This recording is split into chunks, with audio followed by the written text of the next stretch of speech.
In some of the least surprising news of the day, the Browns have gone out and signed a quarterback. Former Patriots quarterback Bailey Zappe, who you might remember started against the Browns in 2022 in what was an absolute beatdown somewhere in the middle of the season. But Bailey Zappe signed to the Browns' active 53-man roster. I'll explain what that means in a moment. Off of the Chiefs practice squad. Obviously, this comes after not only the Deshaun Watson injury, but also the Dorian Thompson-Robinson injury. Now, because he was signed off of the Chiefs practice squad, for one, he has to go right to the Browns' active 53-man roster. The corresponding move to open up a roster spot is clearly placing Watson on injured reserve. But also, he has to be on the Browns' active 53-man roster for a minimum of 3 weeks. So you can't sign a guy off of someone's practice squad, put him on your roster for a week, and then dump him after that. So to me, this signals the Browns think they're going to need a quarterback for a little bit longer than just maybe 1 to 2 weeks. Given that DTR had a finger injury, a thumb injury popped up at the end of week 7, and they may feel like he's not going to be ready in the near-ish future. So, Bailey Zappe in his career, 2,000 yards, 11 touchdowns, 12 interceptions. The Bailey Zappe experience for Patriots fans was kind of fun at first, mostly because they beat up the Browns and then won a couple of games. And then if you go back to last year when things really started to spiral out of control, they went to bench Mac Jones, went to Bailey Zappe. He really wasn't any better, and now he goes and then went back to Mac Jones and kind of ping-pong back and forth. So my overall thoughts and analysis on this is it's the end of October. You're not going to find probably another Joe Flacco that easily. However, I wish they had Joe Flacco to begin with right around now, but that's beside the point here. So Zappe, he joins the roster as QB3, and I am sure at some point we will see Bailey Zappe start a game or play some serious time for this team, because I just kind of have a working theory that once one quarterback goes down, it can quickly spiral out, and we see multiple quarterbacks. So I am sure at some point Bailey Zappe will see the field. I'm wondering if Zappe is excited about joining the Browns because he went from an undefeated Chiefs team that maybe he could have gotten a Super Bowl ring for to being the backup for the Browns. But he'll probably get a chance to play.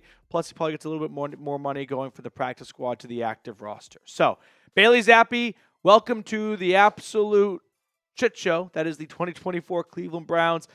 Please do your best. We sure could use all the help we can get right now. Now, we also need some help from all of our viewers. We need 500 likes to do a watch party this Sunday against the Ravens. There's no buys this week in the NFL, so studio space is at a premium. And my boss has said on my Monday meeting, 500 likes, and you can get Studio F, which we are in right now, to do a watch party. So make sure to hit that thumbs up button if you have not already. So let's switch gears a little bit here, and let's talk about the Deshaun Watson contract situation, or at least the latest on DTR than the Deshaun Watson contract. So DTR, who is somewhat the backup quarterback, but kind of not. I don't really know what the Browns want to do if all their quarterbacks are healthy.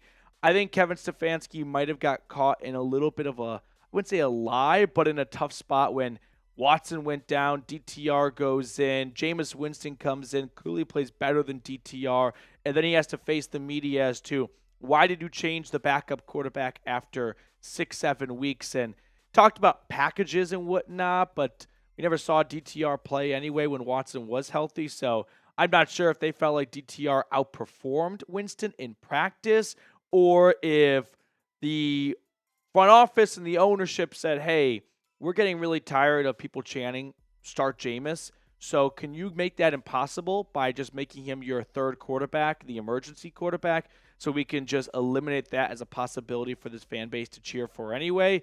But there we are at last, Jameis Winston on the field anyway. Now, when it comes to DTR's injury status, Stefanski told the media yesterday that we'll get some more information on that today, this week, and we'll have some determination this week, but still have some more information to gather. I think this Bailey Zappe signing somewhat reflects a little bit of bad news for DTR's diagnosis and when he could return to the field, because getting an injury on your throwing hand, it just makes it incredibly difficult to grip the football, get some velocity on your passes, but also get some touch on your passes as well. So I fully expect to see Jameis Winston start this Sunday against the Ravens at home, and then I fully expect at some point to Bailey Zappe play because what's one more quarterback to the Browns' belt?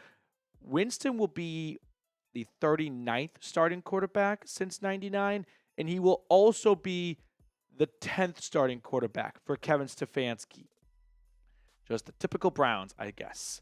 Now, I want to talk about the decision the Browns have to make between Winston and DTR a little bit more, and then some Deshaun Watson contract news as well, which is somewhat good news, I suppose, for the Browns, but I'll explain that later on. But I want to give a quick shout out to our sponsor today, which is Mando. Mando is a whole body deodorant that is safe to use anywhere on your body. It was created by a doctor who saw firsthand how normal BO was being misdiagnosed and mistreated. Mando's whole body deodorant is powerful enough for the toughest body odor, but gentle enough to use everywhere, allowing to put Mando on the family jewels without any worry, because Mando is aluminum free, baking soda free, cruelty free, dye free, and vegan. I guess everything has to be vegan these days. So I love having Mando at my desk when I wake up, when I walk to work, because I've got it waiting for me to kick any bad odor I worked up during my long walk out the door. Mando is offering new customers $5 off their starter pack at shopmando.com with promo code CHAT. Mando starter pack is perfect for new customers. It comes with a solid stick deodorant, cream tube deodorant, 2 free products of your choice like mini body wash and deodorant wipes, and free shipping. Luckily, I have a discount code to help you guys get hooked up on my favorite smelling whole body deodorant on the market.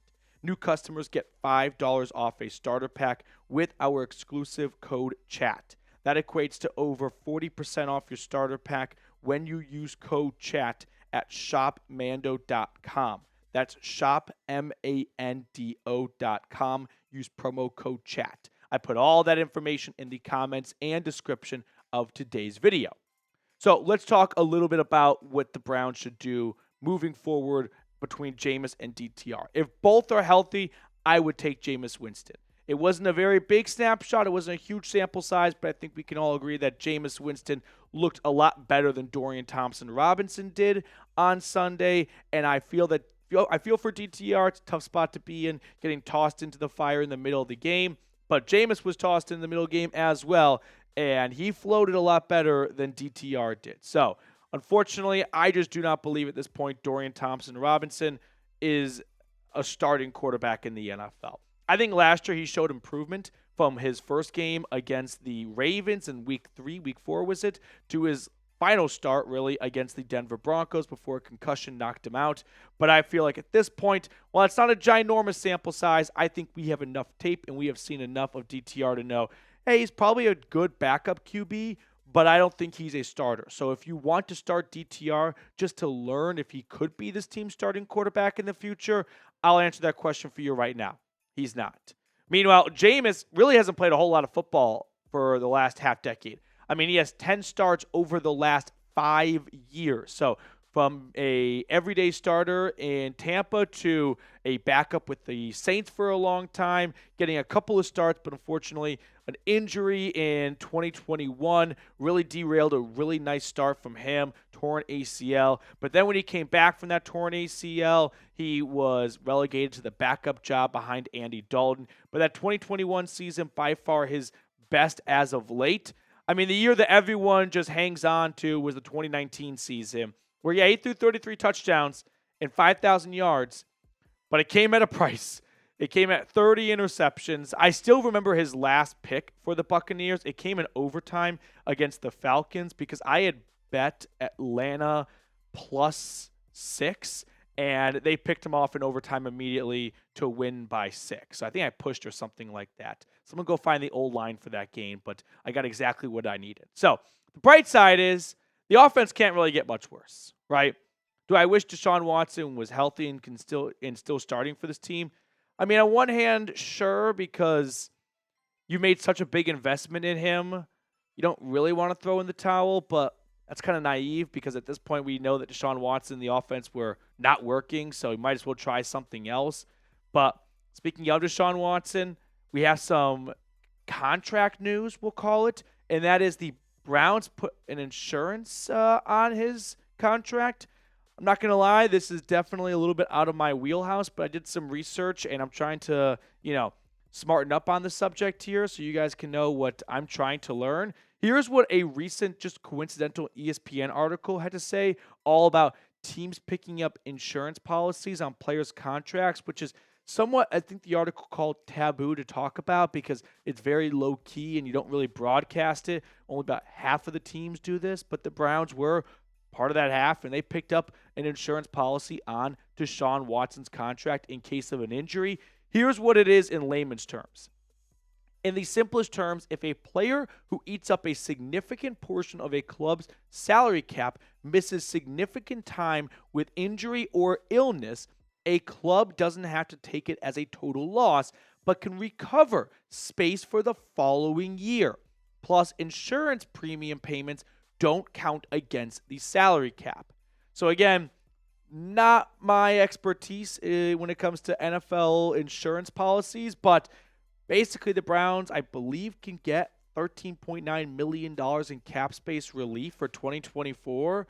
And if Watson were to miss time in 2025 next year, could be up to $44.2 million, but that's very dependent on how much time he misses. I'm not even sure if it's $13.9 million completely for next year, or if that was the max amount, and because he played about half of the season, it could be half of 13.9. But I know this much: there is some salary cap relief coming to the Browns next year because the Browns had an insurance policy on Deshaun Watson's contract and in the case of an injury. And they sure could use all the help they can get for next year because they are currently 31st in salary cap space at negative $4.5 million. They are $4.5 million below the projected salary cap. So they are either going to have to make some very simple moves like releasing players to open up cap space, trading players away to open up cap space, or restructuring contracts. But if they were to get some salary cap relief from Deshaun Watson's contract, they could get above the cap,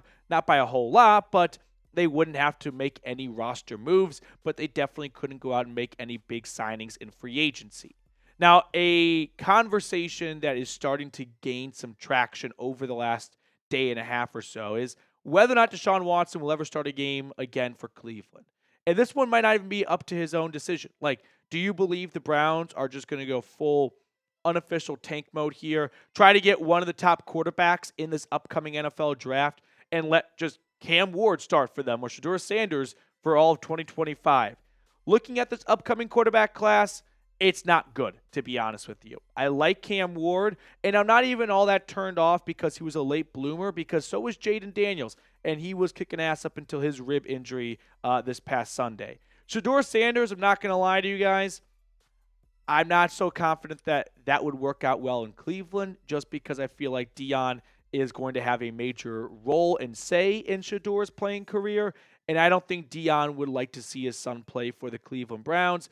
I think we can all just, acknowledge the elephant in the room. The Cleveland Browns are not a franchise that I think Deion wants his son to play for. Right? I'll be the bad guy. I'll say the quiet part out loud. We're all kind of thinking it, but it's a tough truth. And I don't think that's the right decision. Don't get me wrong, but I think that's just the reality. I don't think Quinn Ewers is going to enter the draft this year. He has not been very good, or not, at least not good enough to go early in the draft, so might as well play one more year of college football. Carson Beck sucks. Jalen Milroe sucks. Dylan Gabriel, I think, is going to go down as a really good college quarterback. I don't think it's going to translate to the pros well at all. So I don't like this quarterback class. I would rather see the Browns just go best player available, beef up their offensive line, kind of get young at that group, because clearly that fivesome is past their prime. If you want to go for, a wide receiver, McMillan out of Arizona, he's incredible. Just go get a real, proven player or someone that's really high up on your draft board, instead of just, we feel obligated to take a quarterback because we don't really have a quarterback going. No, if you take a quarterback and you reach on one that you don't even really like, but you just feel the need to take a quarterback and it doesn't work out, well, now you just wasted another first-round draft pick, and essentially you have 4 years of no first-round draft picks, because the thing about missing a quarterback in round one is they don't see the field if they're not good, right? If you miss on a wide receiver in round one, okay, they may not be as good as their other, position peers that win in round one, but at least they see the field and get some level of production. If a quarterback is a round one miss, you may as well never had the pick to begin with.